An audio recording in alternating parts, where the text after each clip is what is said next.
नकुल बहादुर नकुल शाही ठकुरी अनि फिलिप फ्रीम्यान भाइहरूले चाहिँ भर्खरै 3-4 यो लुङ्गा उठाएर सक्नुभयो। यो पनि सानोतिनो धर्म हो।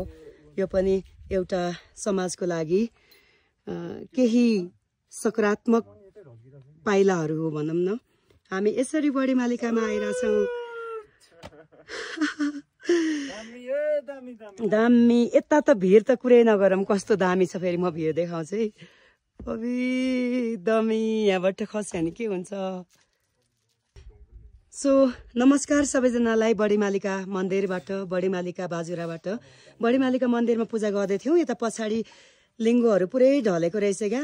यताको सुदूरपश्चिमको भाषामा चाहिँ लुङ्गा भन्दो रहेछ र यो लिङ्गो चाहिँ लुङ्गा ढलेको हाम्रो भाइहरू एरिक बहादुर श्रेष्ठ, नकुल शाही ठकुरी अनि फिलिप फ्रीम्यान भाइहरूले चाहिँ भर्खरै 3-4 यो लुङ्गा उठाएर सक्नुभयो। यो पनि सानोतिनो धर्म हो।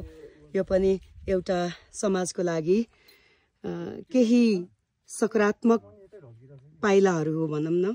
हामी यसरी बढी मालिकामा आइरहेछौँ। दामी यता त भिड त कुरै नगरौँ, कस्तो दामी छ। फेरि म भिड देखाउँछु है। अबि दामी, यहाँबाट खस्यो भने के हुन्छ। सो बढी मालिका मन्दिरमा यहाँ पछाडि, मन्दिरको पछाडिपट्टि यो लिङ्गो ढलेको रहेछ। यहाँको सुदूरपश्चिमको भाषामा चाहिँ यसलाई लुङ्गा भनिन्छ।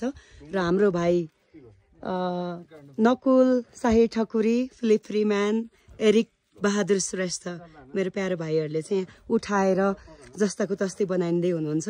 यो पनि सानोतिनो धर्म हो, सानोतिनो एफोर्ट हो भनौँ न। धन्यवाद मेरो भाइहरूलाई।